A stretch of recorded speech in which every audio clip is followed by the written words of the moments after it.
Hey everybody, welcome to another edition of our Lion Fight Zoom chats. We took a short break after our run of shows throughout the Midwest of the United States. Really happy with everything that went down with our first 4 shows of the year. We had a little break, as I said, a little hiatus, and now we are setting the stage for Lion Fight, doing 3 shows in 28 days in 3 countries, 9 title fights. It's all going to start on July 31st in Sicily, Italy. And at the top of that card is one of our guests tonight, Chip Moraza-Pollard, our undefeated Lion Fight World Cruiserweight Champion. But somebody else is on the call with us. Of course, Justin Kwan's here too, but he's at the controls. But Regan Gowing is with us from Ottawa, Ontario, Canada. Regan is not only one of our current fighters, but she is going to be our guest host for the summer experience here of our Lion Fight Zoom chat. So welcome, Regan. And we are going to let you, since you are the guest and ladies first, you get the first couple of questions with Chip. Amazing. I'm super excited. Chip, I met you. I had the privilege of meeting you actually January 2020. It's been a while because of COVID. And you're just a super humble guy. It was a pleasure getting to know you for a short time. But I wanted to know, because this is actually a pretty fantastic fight set up for you. You're fighting Lion Fight 67 in Sicily. And this, I believe, and please correct me if I'm wrong, I think this is your 8th world title defense for the cruiserweight title. Yes. Yeah. Eighth defense. Yep. That's right. Okay. So that in itself is amazing. But I had a couple questions just around that. So, I mean, going into your 8th title defense, what was it like defending your title so many times thus far? And what kind of mental preparation do you have to do to go into these huge title fights that you have? I mean, I don't know, the way I've always looked at it is, no matter who the opponent is, no matter where the fight is, no matter if it's a title on the line or not, if I bring the best possible Chip Moraza-Pollard that I can, then I mean, everything is going to happen as it will, and I think I'll be in pretty good shape. So I mean, I try not to let it get to me, let the scope of everything get to me. I mean, you just stay focused and just on to the next one. That's what I always say every single time. It's just, I mean, just do the work, put in the work, get your mind right, get your techniques right and everything like that. And no matter what scale it is, no matter what stage it is, I mean, you're either going to win or you're going to lose. I mean, hey, why worry about it over much? It's just, what's going to happen is going to happen. Just enjoy it, enjoy the run for as long as it lasts. And I plan on making it last a long time. So, I mean, even longer than it's been. But, yeah, it's just, don't let it, I mean, it's no, respect the history of it and the bigness of it, but don't let it overwhelm you, Yeah. That's actually a super humble approach, as opposed to like someone like me who needs to like train my brain because I'm just not naturally as humble as you, man. But in that mode of thinking, Scott's probably going to kill me for asking me this, but since this is your 8th title defense, I know that you're going to win going in the back of your head. Do you have any plans for maybe a double title, champ? I mean, I haven't really thought about that. Like, it's funny because I see the list that like all these different like people post around the world, like WBC and everything like that, and they have me lower than I feel like I deserve to be. But and then I look at the rest of the list and I see it as like a hit list. So I just want to like check off every single name on that list that I can. I've already got a couple of them, like great fighters, great people as well, great competitors.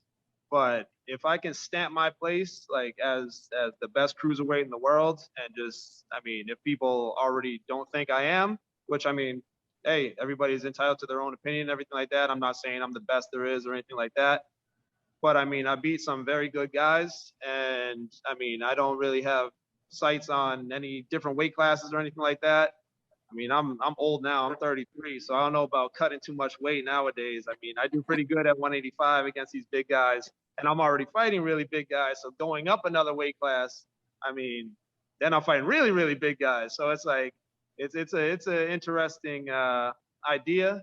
I mean, you never know what the future may hold. If it's like a big fight or something like that, then I could be open for it. But as it is, like everybody in my weight class in the world, like I want the very best of the best of the best of the best, as long as I'm fighting. And I mean, if I can, I want to take out as many of them as I can, so people know, and they can put some respect on my name and everything on these worldwide lists. But yeah, I mean, another weight class. I mean, who knows? We'll see. I think, Chip, that Regan is trying to poke you a little bit to see if you would perhaps want to make the giant jump up to fight Steve Walker. That is a decent job. That's a big boy. I mean, he's my homie. Like me and Steve, we talk all the time. We're both Massachusetts guys. Like we've sparred like once or twice before. We were talking about getting in some more work, hopefully coming up for this fight even. But I mean, I wouldn't necessarily want to go against Steve just because I mean that's the homie right there. That's like I feel like it's New England versus the world, and never mind the fact that he's freaking giant. I mean, I'm not. Okay, I'm not. but let's do this. There's season tickets to the Celtics on the line. It better be courtside.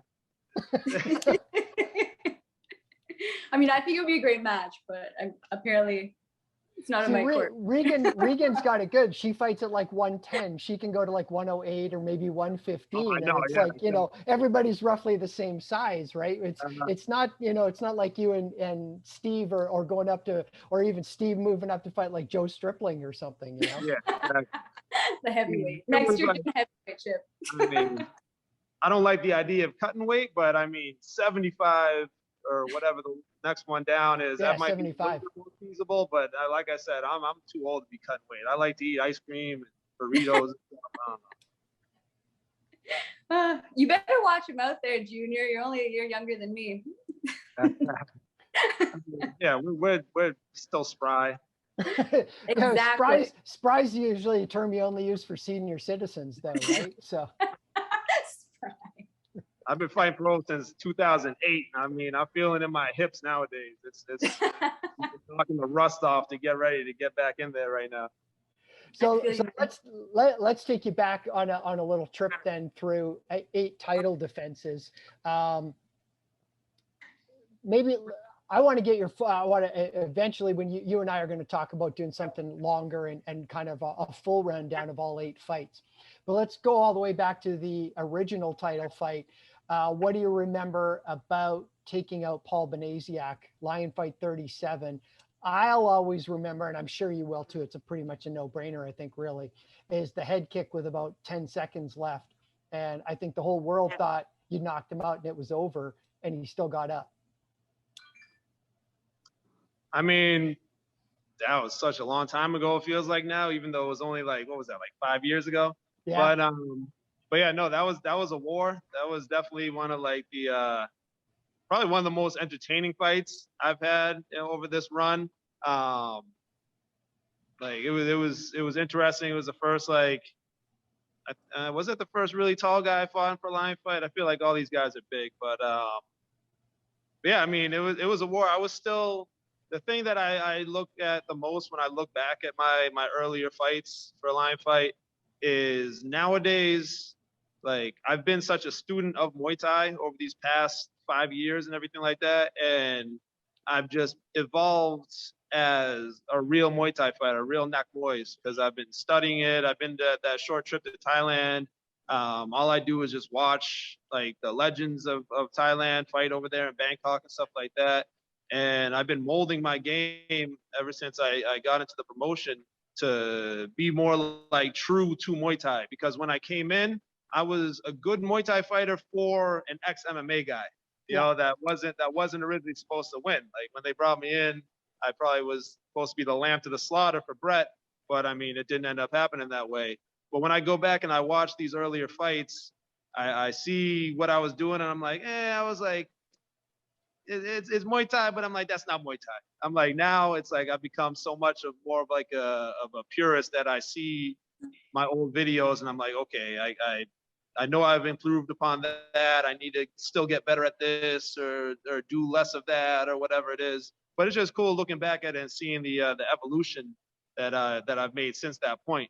But yeah, that was a hell of a fight. It's still fun to watch it, especially obviously the end. Um, I think that one I got a little bit, like, me and him had trained a little bit like a couple years before when I was still doing MMA, and then like we're from the same area, the same like New England area kind of. So I was trying to like I wasn't fighting as relaxed and smooth as I usually was, and then I kind of forgot I could kick, and at the end I'm like, oh shoot, I was supposed to be throwing head kicks. And then I rankled off a few in a row, and the last one put him down. I mean, he got right back up. So I mean, I wish I had been throwing him earlier. Who knows what it could have happened? But he was a tough as hell guy. It was a great fight. I mean, it set the tone for everything to expect, like from that point on. So that was Lion Fight 37. Let's go all the way then to your second most recent title defense, Lion Fight 56, back at Foxwoods again, and the fight against pretty much a Thai legend in Konjac. And he came up in weight to take that fight, and he was a character, because I remember him getting in there, and he was like punching himself in the head, and encouraging you to come forward and stuff, and very, very close fight in the end, and a good really good result for you too. Yeah, I mean, I never thought that I was going to be able to fight an actual Thai at my weight class. So I remember when you told me like, oh, we got a Thai for you. I'm like a foreigner that lives in Thailand, or he's an actual Thai? He's like, no, he's a big Thai. I'm like, oh, really? Like, wow, that's crazy. And it's probably a good thing I went to Thailand after I fought him and not before, because if I had went beforehand, I probably would have been like, oh shoot, I'm not even good at Muay Thai. Like afterwards when I fought him, and then like I went to Thailand sometime after that, and I was just getting ragdolled in the clinch by little 100-pound 16-year-olds and whatnot. So I mean, ignorance, I guess, was bliss. But I mean, even that fight, you said it was like that was 2 fights ago, and I watched that one, and I'm like, I see all these things just because, especially in the last year, all I've been doing is studying, and getting more and more familiar with how the game is supposed to be played. It's like I see stuff that I was doing that I was like, like I probably could have been doing a little bit better with this aspect or that aspect or whatever. But yeah, no, just getting in there with him, knowing that he had so many fights. What, he had like 200, 300 Yeah. fights or something crazy. Former Rajadamnern Stadium champ. I think he was former Omnoy Stadium champ.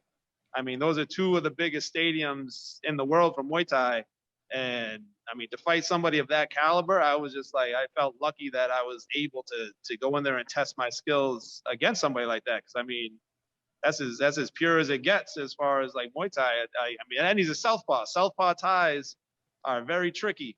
But yeah, I mean, like I just the pressure that, like, especially over there, like they amp it up in the 3rd round, 4th round.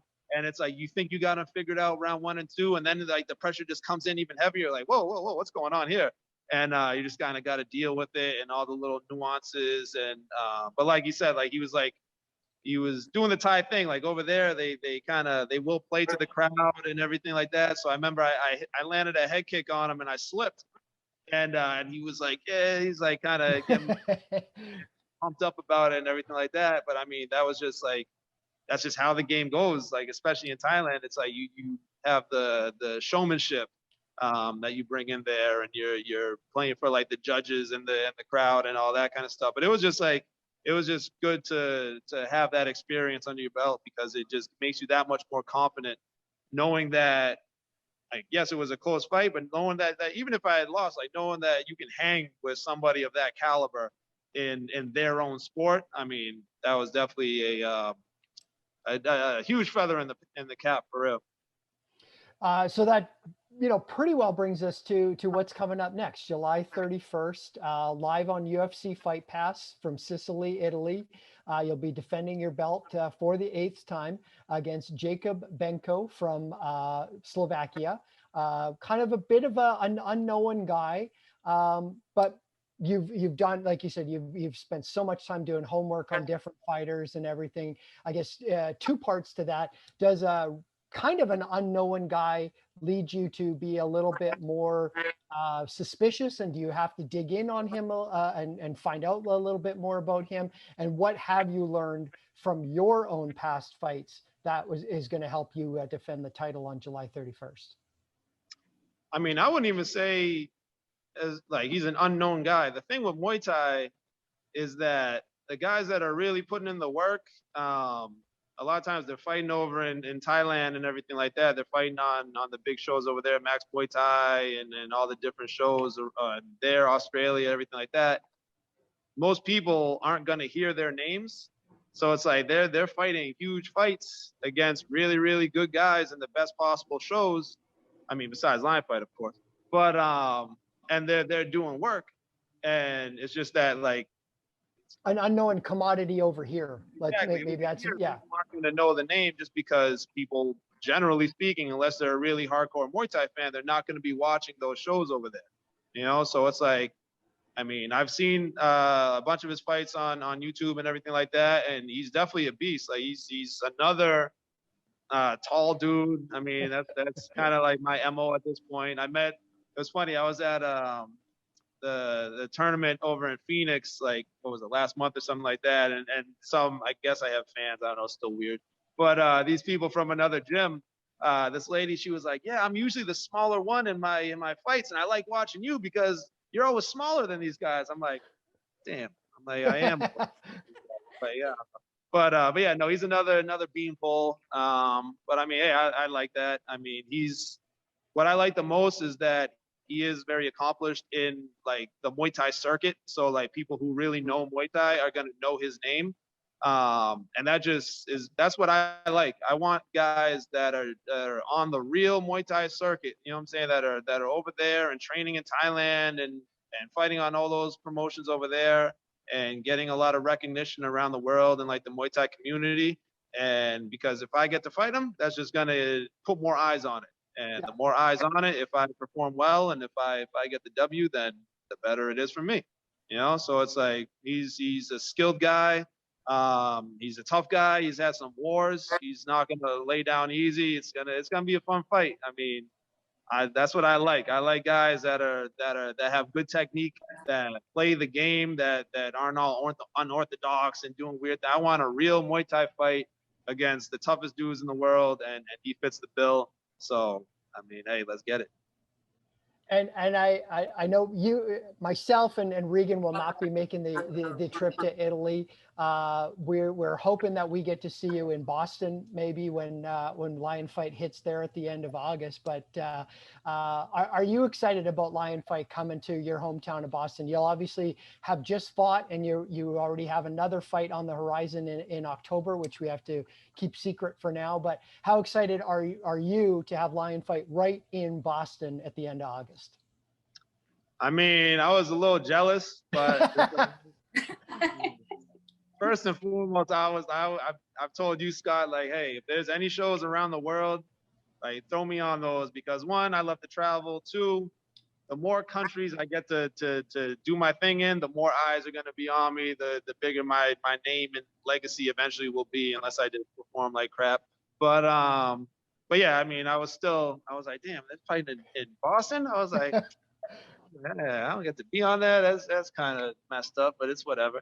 But no, it's awesome. I was pumped to hear that.